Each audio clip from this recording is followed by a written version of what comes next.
नमस्कार, news for nation देख रहे हैं आप। मैं हूं आपके साथ रश्मि। एक तरफ बिहार विधान परिषद की 24 सीट पर चुनाव को लेकर बिहार की तमाम राजनीतिक दलों की तरफ से तैयारियां की जा रही हैं, तो वहीं अब ये मामला हाई कोर्ट में पहुंच चुका है। जहां आपको बताएं कि विधान परिषद की 24 सीट पर होने वाले चुनाव को लेकर एक याचिका हाई कोर्ट में दायर की गई है, जिसमें इस चुनाव को ही रोकने की बात कही गई है। यानी कि जहां एक तरफ बिहार के तमाम राजनीतिक दल 24 सीट पर होने जा रहे एमएलसी चुनाव को लेकर अपनी पूरी ताकत झोंक रहे हैं और इस बार चुनाव जीतने की रणनीति उनकी तरफ से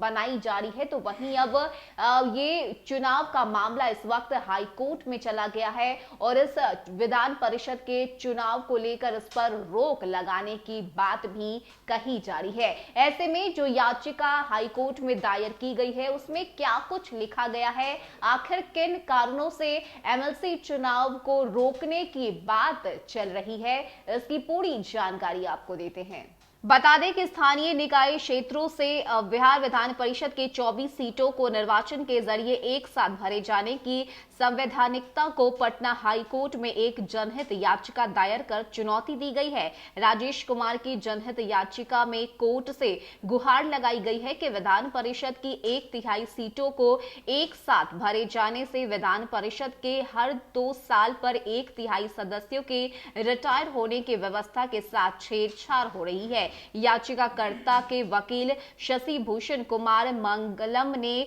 बताया है कि कोर्ट से अनुरोध किया गया है कि 24 स्थानीय निकायों से होने वाले निर्वाचन की अधिसूचना को तब तक स्थगित किया जाए जब तक यह तय नहीं हो जाता कि परिषद के वर्तमान 1/3 सीट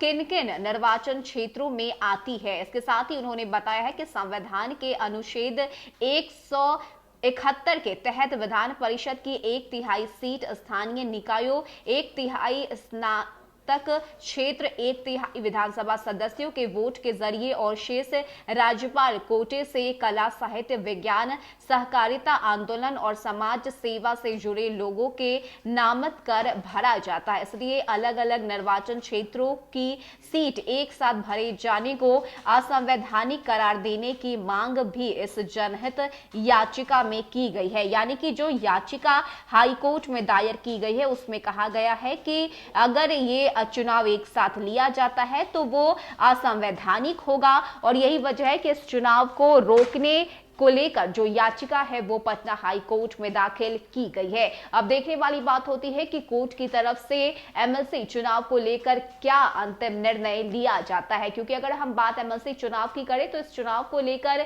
बिहार में जितने भी राजनीतिक दल है उनमें काफी उत्साह देखने को मिल रहा है। अलग अलग पार्टियों की तरफ से जीत के दावे भी किए जा रहे हैं, लेकिन इस सबके बीच जो याचिका हाई कोर्ट में दाखिल की गई है इससे कहीं ना कहीं परेशानी और मुश्किलें बढ़ती हुई नजर आ रही है और अंतिम फैसला पटना हाई कोर्ट को ही लेना है कि आखिर इस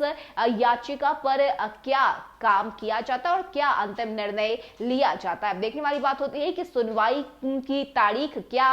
पटना हाई कोर्ट में निर्धारित की जाती है और जब इस याचिका पर बहस हाई कोर्ट में होती है तो क्या कुछ फैसला एमएलसी चुनाव को लेकर लिया जाता है। फिलहाल के इतना ही। ज्यादा अपडेट के लिए आप बने रहिए न्यूज फॉर नेशन के साथ। नमस्कार।